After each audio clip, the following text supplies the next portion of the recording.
So guys, meron tayong bubuksan na parcel galing sa TikTok shop.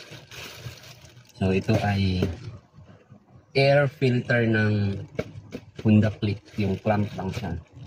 So i-open natin kasi merong nakalagay dito. No unboxing video, no refund. Fragile item, please handle with care. Thank you.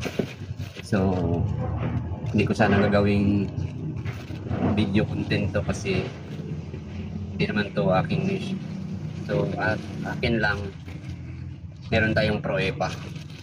So let's go, i-open na natin. Kasi kapalit ako ng air filter ng aking motor.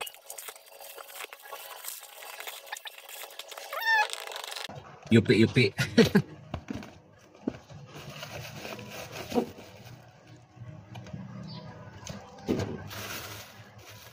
So, ito na siya.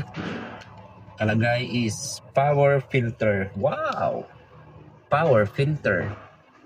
So, doon natin ilagay sa air filter. Tapos ito yung lock niya. So, bukas, Sunday, magagawa tayo nito. So, abangan nyo yung video natin sa kabuuhang video. So, okay naman. Okay naman yung product nila. Walang basag. So, naka-rubber siya dito. Meron siyang 3 gasket. Yan. Ang gasket para mapasok doon sa rubber ng filter natin. So, kung gusto nyong bumili, lalagay ko yung product affiliate dyan sa baba ng aking video. Kung hindi nyo makikita, nasa comment section. So, pwede nyo siyang i-direct na click at madadirect kayo sa application para kayo ay makabili. So, murang-mura lang to, nasa 100 plus. So, mas maganda to kasi light lang siya. Tsaka washable siya.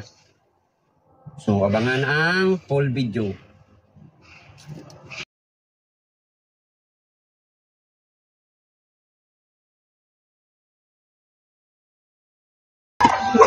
So, ito na yung papalitan natin guys. Oh. Masyadong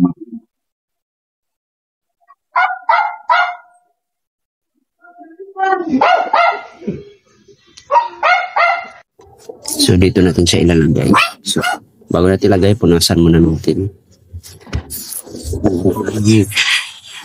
Ganito yung pormahan niya. Ayan.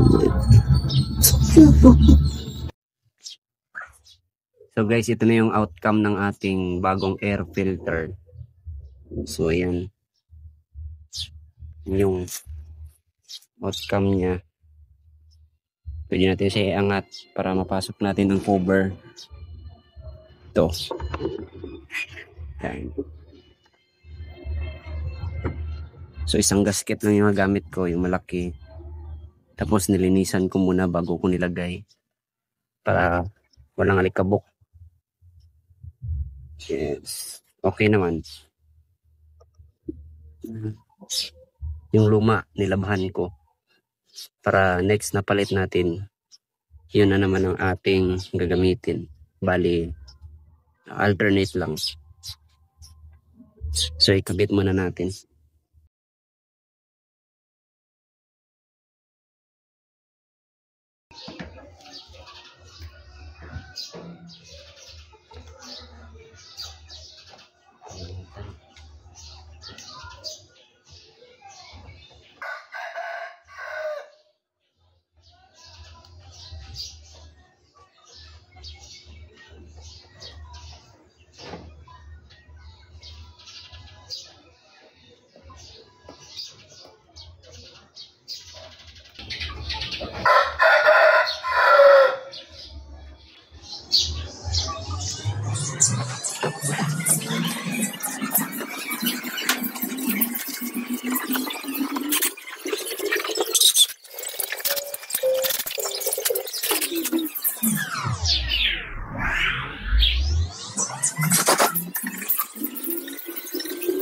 So yun na nga guys, pagkatapos ko mananghalian, so pumunta ka agad ako sa aking project na ikabit natin ang ating bagong air filter. So,